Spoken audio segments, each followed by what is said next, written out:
Hi విఎస్, welcome to Hyderabadi రుచులు. మామూలుగా మనం చికెన్ కర్రీ వండుకుంటాం కదా. వండిన చికెన్ మనకు మిగిలిపోయింది అనుకోండి, అదే చికెన్ కర్రీ మళ్ళీ తినాలి అంటే బోర్ కొడుతుంది కదా. ఎవరైనా గెస్ట్లు వస్తున్నారు, లేదా ఏదైనా అకేషన్ ఉన్నప్పుడు మనం చికెన్ ఎక్కువ వండుకున్నాం అనుకోండి, లేదా ఇంట్లో మామూలుగా వండుకున్న చికెనే మిగిలిపోయింది అనుకోండి, అదే మళ్ళీ తినాలి అనుకుంటే మనకు బోర్ కొడుతుంది కదా. అలా బోర్ కొట్టకుండా మిగిలిపోయిన చికెన్తో మనం ఇప్పుడు చికెన్ బిర్యానీ చేసుకుందాము. లెఫ్ట్ ఓవర్ చికెన్తో చికెన్ బిర్యానీ తయారు చేయడానికి కావాల్సిన ఇంగ్రీడియంట్స్ చూద్దాము. ఇక్కడ నాకు దాదాపుగా 1/2 kg చికెన్ మిగిలిందండి. అంటే మన చికెన్ బట్టి మనం రైస్ తీసుకోవాలి. నేను ఇక్కడ 2 cups రైస్ తీసుకున్నాను, అంటే దాదాపుగా 1/2 kg రైస్ తీసుకున్నాను. ఇలాచీ 3, సాజీరా 1/2 teaspoon, లవంగాలు 4 లేక 5, దాల్చిన చెక్క 2-3 చిన్న ముక్కలు, బిర్యానీ ఆకు 3. ఇవి బ్రౌన్ ఆనియన్స్ అండి, అంటే ఆనియన్స్ని పొడవుగా కట్ చేసుకొని బ్రౌన్ కలర్ వచ్చే వరకు డీప్ ఫ్రై చేసి పెట్టుకోవాలి. పుదీనా 1/2 cup, కొత్తిమీర 1/2 cup, సాల్ట్ టేస్ట్ తగినంత. ముందుగా రైస్ని 1/2 hour ముందు నానబెట్టి పెట్టుకోవాలి. నేను ఇక్కడ బాస్మతి రైస్ తీసుకున్నాను, కావాలనుకుంటే మామూలు రైస్తో కూడా చేసుకోవచ్చు. దమ్ బిర్యానీ చేయడానికి ముందుగా మనం రైస్ వండుకోవాలి. ఒక ప్యాన్లో సగానికన్నా ఎక్కువ నీళ్ళు పోసుకోవాలి. దాంట్లో హోల్ గరం మసాలా వేసుకోవాలి. బిర్యానీ ఆకు, దాల్చిన చెక్క, లవంగాలు, సాజీరా, ఇలాచీ వేసుకోవాలి. 1/2 teaspoon సాల్ట్ వేసుకోవాలి. 1 teaspoon ఆయిల్ వేసుకుందాము, ఎందుకంటే రైస్ ఒకదానికొకటి అంటుకోకుండా ఉండడానికి 1 teaspoon ఆయిల్ వేసుకోవాలి. మూత పెట్టుకొని ఈ నీళ్లను మరగనిద్దాము. నీళ్లు మరుగుతున్నాయి కదా, ఇప్పుడు దాంట్లో ఒక 2 పచ్చిమిర్చి నిలువ కట్ చేసుకొని వేసుకుందాము. తర్వాత మనం నానబెట్టి పెట్టుకున్నాం కదా రైస్ని, నీళ్లు వంచేసి ఆ రైస్ని ఇందులో వేసుకోవాలి. బాగా కలుపుకొని మూత పెట్టుకుని ఉడికించుకోవాలి. మధ్య మధ్యలో కలుపుకుంటూ ఉడకనివ్వాలి. రైస్ని కంప్లీట్గా ఉడకనివ్వకూడదు, 70% ఉడికితే సరిపోతుంది. ఎందుకంటే మళ్ళీ మనం దమ్ చేసుకుంటాం కదా, అప్పుడు మిగతాది ఉడికిపోతుంది.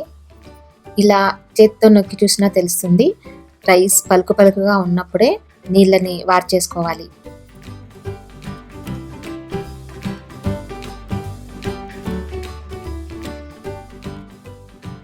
ఇప్పుడు బిర్యానీ చేయడానికి ఒక ప్యాన్ని తీసుకోవాలి.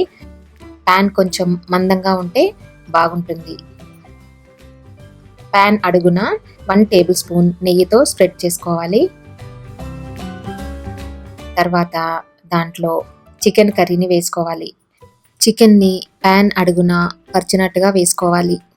ఇంకా మన కారం, ఉప్పు కావాలి అనుకుంటే కూడా ఇందులో యాడ్ చేసుకోవచ్చు. మనం ఆల్రెడీ రైస్ వండేటప్పుడు పచ్చిమిర్చి వేసుకున్నాం కదా. తర్వాత 1/2 cup వాటర్ పోసుకోవాలి. ఇప్పుడు దీని మీద కొన్ని బ్రౌన్ ఆనియన్స్ వేసుకుందాము. కొంచెం కొత్తిమీర, కొంచెం పుదీనా కూడా వేసుకోవాలి. ఆ తర్వాత మనం పలుకు పలుకుగా వండి పెట్టుకున్న రైస్ని వేసుకోవాలి.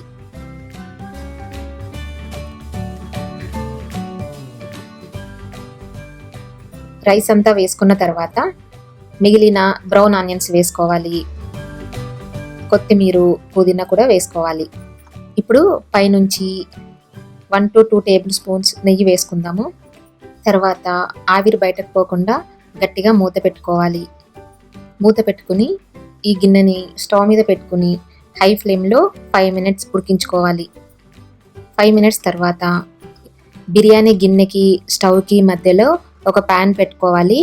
అంటే డైరెక్ట్ ఫ్లేమ్ బిర్యానీ గిన్నెకి తగలకుండా ఒక ప్యాన్ పెట్టుకోవాలి. ఎందుకంటే డైరెక్ట్ ఫ్లేమ్ తగిలితే కింద చికెన్ మాడిపోయే ఛాన్స్ ఉంటుంది, అందుకని మధ్యలో ప్యాన్ పెట్టుకోవాలి. తర్వాత ఇంకో 5 minutes హై ఫ్లేమ్లో ఉడకనివ్వాలి. 5 minutes తర్వాత స్టవ్ని సిమ్లో పెట్టుకుని ఇంకో 5 నిమిషాలు ఉడికించుకోవాలి. ఆ తర్వాత స్టవ్ ఆఫ్ చేసుకుని ఇంకో 10 నిమిషాల తర్వాత మూత తీసి చూద్దాము. గుమగుమలాడుతూ leftover chicken biryani ready అయిపోయింది. కింద ఉన్న చికెన్ ఫ్లేవర్ పైన ఉన్న రైస్కి బాగా పట్టి చాలా టేస్టీగా ఉంటుంది.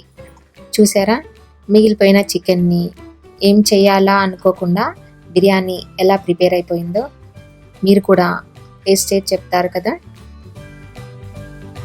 మీకు ఈ వీడియో నచ్చినట్టయితే కింద లైక్ బటన్ కనిపిస్తుంది కదా, ప్రెస్ చేసి సబ్స్క్రైబ్ చేసి ఫ్రెండ్స్ అందరికీ షేర్ చేయండి.